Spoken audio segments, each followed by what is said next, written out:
السلام عليكم ورحمة الله وبركاته. ازيكم يا احلى اخوات؟ يا رب كلكم تكونوا بخير. والنهارده ان شاء الله فيديو جديد، كله بقى تجديدات عشان خاطر كل سنة وانتم طيبين. انا جددت الشقة وجددت العفش كله. تعالوا بقى بينا عشان نشوف التجديدات الشاملة للشقة الجديدة ان شاء الله. وكل ده ان شاء الله بفضل الحصالة التحويش. وانا عايزة افكوا جدا جدا في الموضوع ده، ازاي تقدروا تعملوا من 10 جنيه تقدروا تعملوا كل اللي انتوا نفسكم فيه. طبعا الانتريه ده لسه جديد، هقول لكم عليه بقى، بس تابعوني في التفاصيل ان شاء الله. يعني الروتين هيشجعكم يخليكم تقوموا، وكمان التحويش. وهنتكلم في موضوع التحويش ده ازاي ان احنا نقدر من اقل فلوس تكون معانا نقدر نشيلها على جنب، ما نجيش ناحيتها خالص لغايه اما تكتر وتكتر ونقدر نجيب كل اللي نفسنا فيه. طبعا انا كان عندي الكنبه انتوا شفتوها في الفيديوهات السابقه، ودوت الانتريه.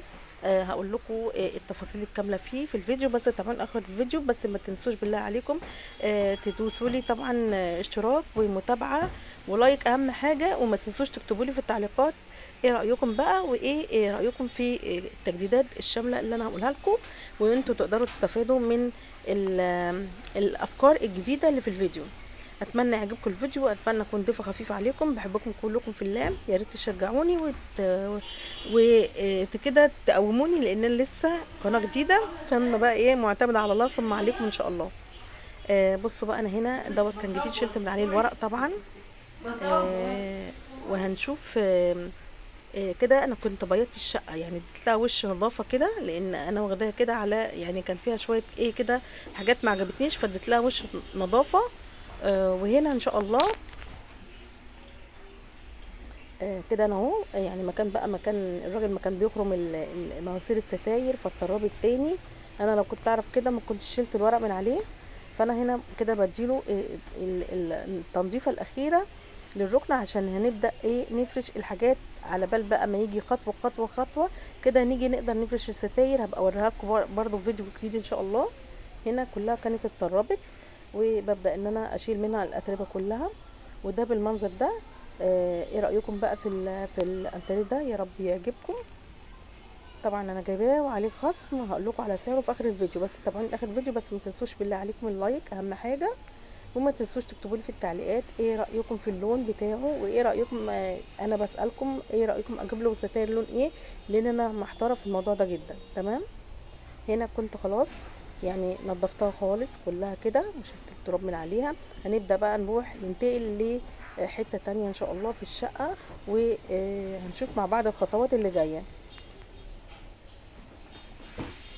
كده كنت خلصت كله وشلت الاتربه اللي عليه زي ما انتم شايفين كده. انا مخصصه له فوطه طبعا جديده خالص عشان خاطر هو لسه جديد، ودي انا هخصصها له هو. هخصص له فرشه ناعمه، وهخصص له فوطه اللي انتم شايفينها في الفيديو ده. ودي هتبقى ان شاء الله، وايدي ان شاء الله كده هتبقى فيه على طول عشان اقدر احافظ عليه، لان الحاجه بتيجي طبعا غاليه ولازم نحافظ عليها، عشان خاطر مش كل شويه نهدر في حاجتنا، لان الحاجه عارفين الاسعار بتاعتها ارتفعت جامد. هنا الثلاث ترابيزات دول انا جبتهم برضو، هما 3 مع بعض، لقيتها طالعه ترند فقلت اجيبها. دول كده الثلاث ترابيزات دول عاملين 1050 جنيه بعد الخصم. تمام. وهنا كنت جبت شجره الكريز دي، قلت بقى عشان اكسر اللون، يعني هي الثلاث ترابيزات واحده اوف وايت، يعني يبقى فيها من لون الانتريه، قلت اكسر اللون، وواحده اللون السماوي دي، وواحده لون الابيض خالص. تمام كده. كده خلاص كده انا يعتبر نضفت انا بحاول اختصر لكم الفيديو يا جماعه عشان خاطر الدنيا ايه تبقى ما تبقاش تطول عليكم الفيديو، ما تبقوش تحسوا بملل. كده خلاص فرشت الانتريه الحمد لله رب العالمين. طبعا انا هنا قلبه الشقه، بس قلت بعد ما الراجل بتاع الستاير عمل لي الستاير خرم مكانها بالشنيور، قلت لازم انضفها اول باول كده، لان كنت ماسحه الشقه قبلها والدهولي التاني، قلت لازم انضفها واعملها. تمام كده. كنت خلصتها طبعا، كنت مشغله الغساله، وكنت حتى يعني عملت كميه غسيل فوق ما تتصوروا. هنا بقى بعد ما فرشت السجاده، ايه رايكم بقى في السجاد ده؟ السجاد التركي اللي طالع موضه، وده الانتريه بوريهولكم بالتفاصيل بعد ما فرشت السجاد وحطيت كل حاجه. متهيألي برضو كده يعني اخترت السجاد فيه من لون الانتريه. تمام. ادي الانتريه اهو من الجنب عشان ما كنتوش شفتوه. هو محمل وحلو وجميل، يعني بصراحه جامد ومتين اهو. هقرب لكم منه الكاميرا عشان تشوفوا اكتر. طبعا القماش بتاعه شمواه على قطيفه، ده بينطر اي تربه واي تسقيات. ده اللي عجبني فيه، ان انا اجيب القماشه دي بالذات عشان خاطر لما اجي انضفه ينضف بسهوله. تمام. وبرده ان شاء الله هبقى احاول اشوف له كده، يعني اشوف المقاس بتاعه، اعرف الاقي له كفر ولا مش هعرف، وربنا ييسر الحال. طبعا احنا مع بعض كل ما هجيب حاجه جديده طبعا هنشوفه مع بعض. ايه رايكم كده بقى؟ ما تنسوش تقولوا لي رايكم، ويا رب يكون ذوقي عجبكم. بس طبعا لسه ناقص الستاير، يعني احنا بنعمل واحده فيها خلصنا النقاشه، وبعد النقاشه عملنا جبنا الاجهزه والكهربائيه جت والانتريه جه زي ما انتم شايفين كده، وبدات ان انا افرش الشقه واحده واحده. هنا كنت جبت بقى التعليقه دي، قل اعوذ برب الفلق، قل اعوذ برب الناس، قل هو الله احد، يعني حاجه كده بمناسبه دخول رمضان، كل سنه وانتم طيبين. قلت بقى بالمره يعني حاجه كده لان الشقه ما عليهاش اي براويز ولا اي حاجه، فقلت دي اجيب القران واعلقها كده عشان المكان يبقى مستبارك بقران ربنا سبحانه وتعالى. ودي ايه رايكم بقى في الثلاث ترابيزات دول؟ يا ريت تقولوا لي ايه رايكم في الكومنت فيها. ودي الثانيه اهي، قل اعوذ برب الفلق. وهنا جبت الهلال بتاع رمضان والفانوس وهنا بقى كان الغسيل، لميت الستاير ولميت الحفاظات ولميت البطاطين. بصوا شايفين الغسيل قد ايه، والبطانيه يعني كميه غسيل. انا غسلت قد ده يمكن 7-8 مرات والله. فهنا دي ممكن بقى مش عارفه تاخد غسلتين ولا مش هتاخدهم. الستاره الخرز دي جبتها وعلقتها كده، يعني قلت تبقى حاجه كده ظريفه، وكمان ما تبقاش وانا داخله وانا خارجه تلخم. تمام. هنا ده في الشقه هغلفه. تمام كده. كده انا كنت مسحت الشقه كلها، بس هو الباب الشقه ده هغلفه، عماله افكر له في اي حاجه عشان اغلفه. هنا كده احنا داخلين على الغرفه اللي على الشارع لسه ما اتفرشتش، وهنا الغساله كنا لسه يعني فاتحينها اول امبارح وبدانا فيها غسيل، لان الغسيل كان عندي كتير جدا زي ما انتم شايفين كده. وده بصوا هنا بقى لسه دي يعني جينا هنا، بس حبيت اوريكم ان هنا دي كان لسه قبل ما الشقه تتبيض، كان النقاش معجنها وسابها تنشف لتاني يوم. يعني انا بوريكم الخطوات اول باول عشان تعرفوا الشقه. ودي الاجهزه هي الكهربائيه عشان تعرفوا ان الحاجه بتتثبت الخراطيم بتاعتها. والله العظيم متر ب 280 جنيه. البياض لا بحط بتاع ده، احط الزوت دوت. ده ابني اسلام، لانه كان بيساعدنا في الحاجه. ادي بصوا بقى المعجنه هي باينه في الشقه ازاي. برضه حبيت اوريكم الخطوات دي اول باول. تمام. وبصوا السيراميك كان عامل ازاي، كله تراب والدنيا كانت متبهدله خالص. طبعا انا صورت لكم الجزء الاولاني كان بعد ما خلصنا النقاشه، بس حبيت اوريكم ايه كده زي ان انتوا تتشجعوا وتتحفزوا. اللي عاوز يجدد يحوش بقى كده ويلم ايده شويه في المصاريف. هنا دخلت لكم على المطبخ برضه قلت اوريه لكم. طبعا المطبخ الالموتال ده جديد والمطبقيه جديده. تمام. المطبقيه التانية بتاعتي مصديه بقالها سنين عندي، فبرضه ايه كنت بجيبها، يعني كنت بلقط الحاجات دي حاجه في حاجه. تمام كده. دي الرخامه اهي فرشتها، والمنظمات بتاعت التلاجة لسه برضه التلاجة ما جاتش، لما تيجي ان شاء الله هوريها لكم على خير باذن الله. يعني ده المطبخ الوميتال، هو مترو يعني المقاس بتاعه 160 سنتي، عشان هو المطبخ مقاسه كده. وبدات ان انا احط هنا بفتح لكم الدرج اهو. ده طقم المعالق حطيته في العلبه بتاعته او الكفر بتاعه. انا زودت لكم الاضاءه عشان تعرفوا تشوفوا كويس. هنا حطيت بقى فوقها اللي هي شبكه المعالق اللي انا هستخدمها. وهنا ده طقم الحلل رصيته بالطريقه دي. طبعا بعد ما صبنت المطبخ من جوه ومن بره وعقمته وخليت الحاجه تمام و100 فل و14. وهنا من فوق الرخامه حطيت المفارش الجميله السيليكون دي، وكنت جايبه صينيه رمضان كريم كل سنه وانتم طيبين. وهنا حطيت التوابل في المنظمات بتاعتهم زي ما انتم شايفين. وهنا طقم التوابل لسه ما جديد زي ما هو كده، والكاسات والكوبايات حطيتها هنا. وفوق حطيت برضو بقيه الحاجات الادوات بتاعتي. هنا بقى في الرف ده حطيت كل الالومنيا والاستانلس والهون والجريل بتاع الشمس. بصوا بوريكم ان انا نضفته ازاي وصفنته وخليته وعقمته بالخل بعد كده. وهنا كانت الادوات بتاعت الكهربائيه، المضرب الكهربائي والخلاط الكبه والاجهزه كلها حطيتها هنا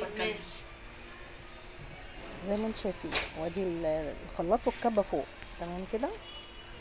وادي المنظر بالشكل ده.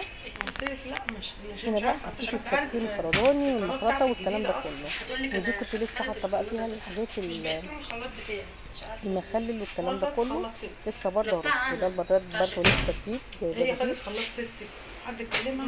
ودي مطبقيه صغيره احطها على الحوض يعني تلم لي الاطباق اللي اغسلها احطها في الصف على الحوض وبعد كده اشيلها في المطبقيه الكبيره بتاعتها. هنا تحت خالص بقى اللي هو دولاب الخزين، يعني حاطه قسم كده للصواني والخزين اللي هو علبه الرز، جايبه فيها رز اشترى 5 كيلو وحطيتها وعبيتها فيها وحطيتها.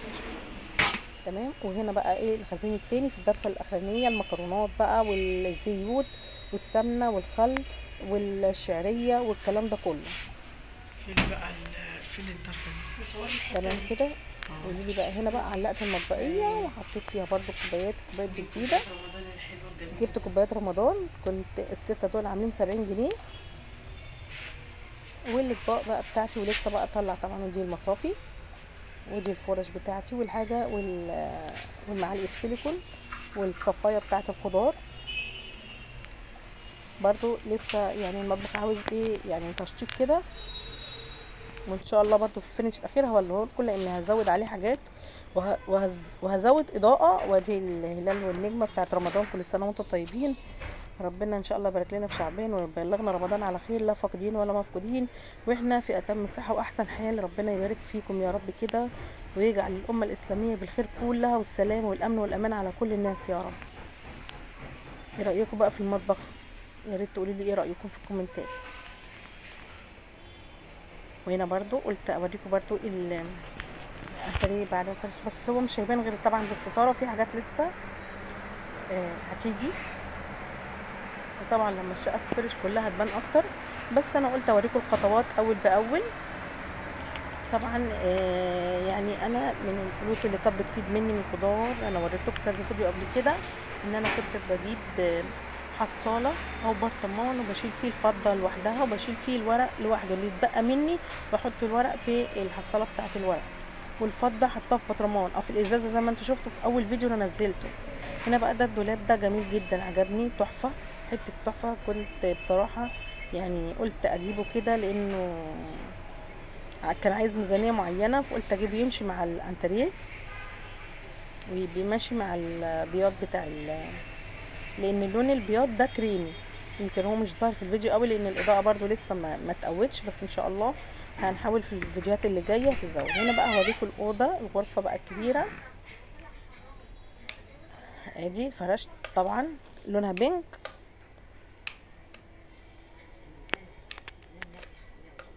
دي بتاعه الاطفال او بتاعه الولاد. بصوا هنا بقى كنت حطيت الستاره دي، الراجل ركب لي الستاره وكانت الستاره بتاعتها جاهزه لان هي اصلا البياض بتاع الغرفه دي اللون البينك وهو متهيألي. وفرشت السجاده دي وهنا السرير طبعا، المرتبه تاكي والمخده تاكي. وادي فرشت هنا مشايه وعليها حطيت الشيلت عليها بحيث ان احنا عايزين نقعد. وهنا الدولاب اللبس بتاعهم. افتح لكم تشوفوا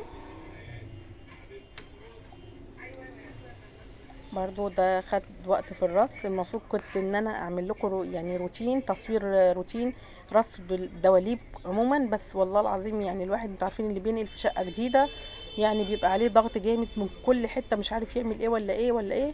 فانا اوريكم برضو ايه الدولاب برضو من جوه، بس ان شاء الله طبعا مع الايام اللي جايه هنشوف الروتينات ديت. وهنا كنت حطيت مرايه لونها بينك هتبقى ماشيه مع الديكور بتاع الغرفه كلها. تمام كده.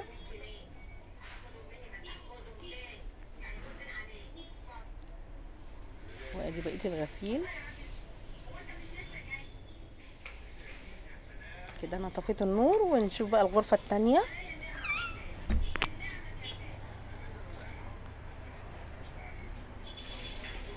يا ريت تشجعوني بلايك بقى، ما تبخلوش عليا باللايك والاشتراك. وانتوا عارفين ان قناتي جديده. وهنا هندخل بقى غرفه السفره زي ما انتوا شايفين كده. طبعا كل حاجه فيها. جبت السفره جديده، وجبت طبعا السجاد ده بتاعه تركي برضو جديد زي ما انتوا شايفين. ايه رايكم في اللون السجاد؟ وقولوا لي هو ماشي مع السفره ولا لا. تمام اهي. حطيت واحده كبيره تحت السفره، وعلى الترابيزه دي بتتفرد، بس انا طبعا مش عارفه يعني افردها لان انا ماسكه التليفون وبحاول اوريكم الشقه، بس لما هتتفرد ان شاء الله اوريها لكم.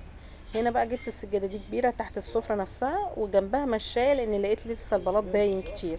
رحت جبت مشايه نفس اللون بتاع السجاده عشان يبقى اللون ماشي، يبقى جري فاتح مع جري غامق.